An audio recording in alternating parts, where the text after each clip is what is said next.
New dimensions of miracle power through metaphysical mental imagery. In a study of miracles performed by the great men of history, I have discovered that most of them used new dimensions of miracle power through mental imagery. They were able to expand their states of consciousness to include new combinations, new ideas, and new concepts, which no one else had previously formed. What is the imagination? It is defined in the dictionary as the act or power of forming mental images of what is not present. The act or power of creating new ideas as by combining previous experiences. An image is a visual impression of something. In metaphysics, we employ mental imagery more than anything else to achieve fulfillment of that which we desire. The first place where the Bible speaks of mental imagery is in the story of creation in Genesis, where it says, "Let us make man in our image, after our likeness." So God created man in his own image. In the image of God created he him. Male and female created he them. The imagination is a God-given function with which man may perform the same miracles as God himself. It is within man's imagination that this divine function exists, and which man may use to create in the image and likeness of his innermost thoughts. Mental imagery as a spiritual function. Joubert said, "Imagination is the eye of the soul." All great things have been created through the art of mental imagery. This applies not only to our material world of skyscrapers, bridges, industry, and our jet and space achievements, but also to the world of the intellect. Einstein's theory of relativity was a mental concept. Rockefeller's great financial empire was formed in his mind through mental imagery before it became a reality. The miracle of mental and material creativeness which formed the Hilton chain of world-encircling hotels was born in Conrad Hilton's imagination years before it became an outer reality. When the Master Jesus performed his miracles of healing the sick, making the blind see, and feeding the multitudes with the loaves and fishes, it was a stupendous act of mental imagery focused through the higher spiritual dimensions of mind. The building of the first car was an extension of the mental imagery that first produced a horse-drawn wagon. Henry Ford carried the mental pattern further in his imagination and visualized the assembly line method, which produced the modern miracle of cheaper transportation that put America on wheels. How to form big mental concepts. To image a thing is to form a mental concept first. Then the projection of this mental concept to the outer world is an almost automatic function, which involves the mechanism of the higher mind, the sympathetic nervous system, and the reflex actions of the muscles and nerves. You may ask what you will of life, but you will only achieve it by first forming the correct mental images of what you desire. Ask yourself, what do I want of life? Image it clearly in all its details. This should include the things you want to do, the person you want to be, the things you want to have. You possess within your mind a metaphysical brain projector, which is capable of projecting to the outer world the mental images that you have built within. Just as a motion picture projector sends out a beam of light which focuses on a screen the picture on the film, so your brain projector can only project a picture if it is clearly imprinted upon the cells of your brain. If there are no images on that film, there can be no outer projection. Let us see how this works. There can be no successful projection unless you have first fixed the mental image of success upon your consciousness. What is the picture you hold of your success? Is it mediocre or big? Is it an image of your own business or working for someone else? Do you visualize a different job from the one you are doing, which you do not like? To have a great destiny, you must have big mental concepts. Here is the regime for building these big mental concepts, which can cause your higher mind to project the creative pattern you hold to the outer world of reality. 1. Sit down for at least a half hour a day and concentrate your mind on building big concepts. If you are making $100 a week, expand your image to $200 a week. Visualize yourself earning that money first. Do not make the mistake of raising your mental sights too rapidly, for you must really believe you can earn $200 a week before you can project that success image to the outer world. After you have built this mental concept for a week or two, You may be prompted to enroll in a special course in evening high school, a course that will actually project you into a future job paying the bigger salary. Example: a woman of 50 attended my classes in New York for several weeks. Her husband had died, leaving her some insurance money, but not enough for future security. She told me in a personal interview that she had tried to get a job, but no one wanted an old woman, as she put it. I told her to change that mental concept of herself at once. She had let her hair become dingy and gray-streaked. I advised her to search within her own mind to see what she really liked and wanted to do. She knew a man who was a judge, and one day she visited his court and became fascinated at seeing the stenographer taking notes on a stenotype machine.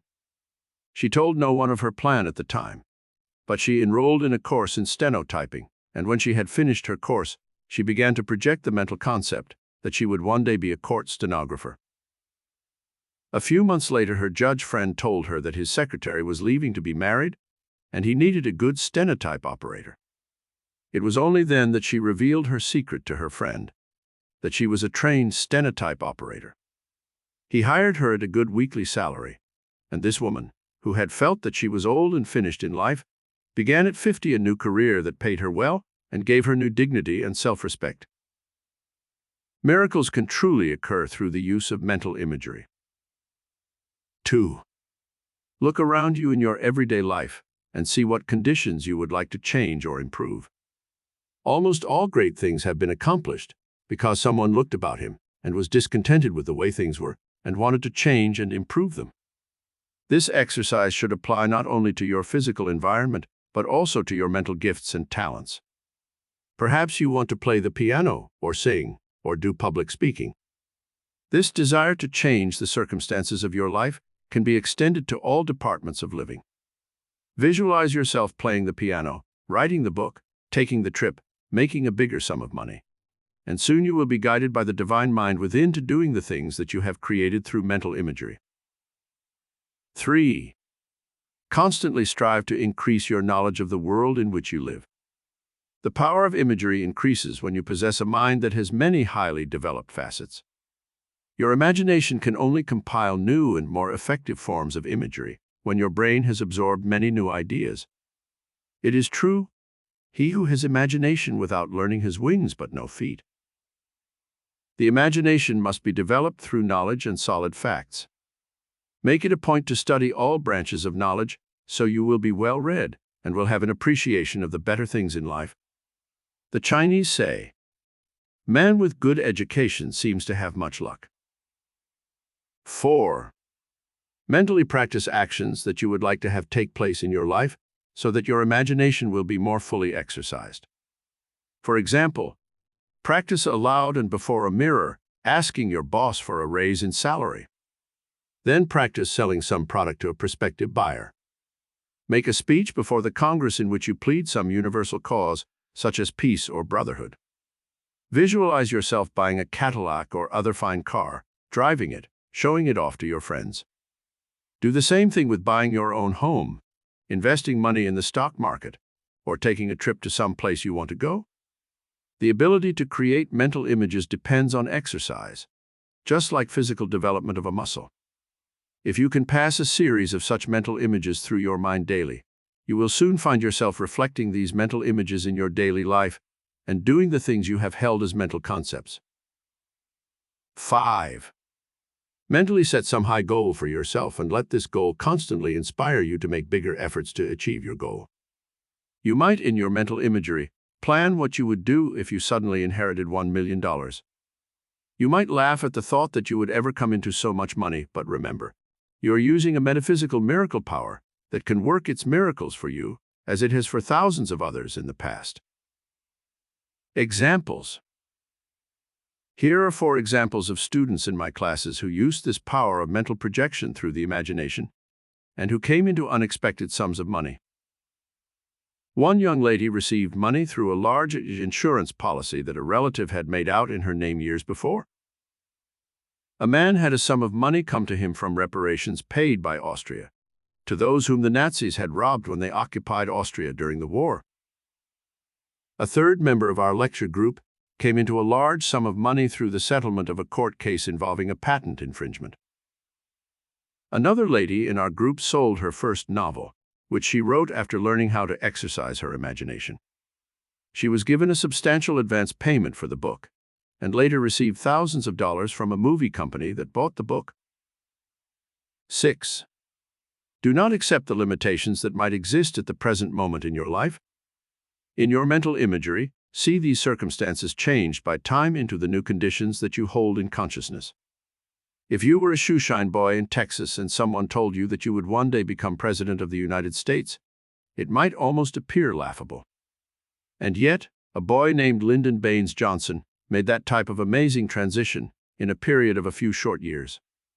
He used these principles of mental imagery to amass his vast fortune, and even if he had not become president through chance, his life still would be counted a successful one. 7. Talk to your higher mind, just as you would talk to a person, telling it your secret aspirations and desires, and then sit quietly in the silence and let it guide you to taking the right steps, which will fulfill your destiny. Sammy Davis Jr. had every known limitation in his early life, but he kept telling himself, "I can do it," and visualizing and imagining his future success, until he finally won through and became a great star. Another instance of a man of the same race, who has amazed everyone in the boxing world, who has used this principle of imagination and mental projection, is Cassius Clay. Some people might consider his confident statements about victory in the ring as mere braggadocio, but the fact remains, he has up to this point fulfilled every promise he made to himself. 8. Perhaps you are not living the life in this moment that you would like to live in the future. You may be in the wrong work, and you may not be able to make a change at present. You may not have enough money to do the things you desire, and you may feel that you can never change these negative circumstances of your life. Should you let your situation depress and discourage you? Indeed not. By using the metaphysical miracle power that your higher mind can release in your everyday life, you can soon alter these negative conditions and create a positive, happy, successful future for yourself. In the meantime, make it a point to see your present environment through rose-colored glasses, and in your imagination, see the perfection you dream of in your inner world. How a child saw spiritual reality. I remember I once visited a place on the Pacific called Balboa. There were charming white stucco houses on the side streets facing the ocean, with purple and red bougainvillea spilling over their trim roofs. Suddenly I found myself at the end of the street, and there was a shabby little house that had been built of packing cases and odds and ends of lumber.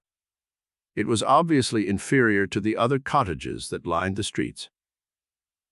Playing in the yard of this shabby house was a little boy of 8 or 10, with blue eyes and a shock of golden hair. I pointed to the shabby shack and added, "Does anybody live in that house?" The boy looked up at me with a big smile on his bright face and said, "Yes, I live there. Ain't I lucky?" This child was seeing the true spiritual reality behind his life, not the ugly, limited shack, which had caught my attention. He had the blue Pacific at his doorstep. The golden California sun bathed his world with beauty. He had the unlimited vision, beauty and spirit of youth to buoy him up, and to him, this little shack in which he lived was a palace, and he felt himself fortunate to be living in it. This is the mental attitude that you must bring to your own life. You may not live in the most perfect home at present.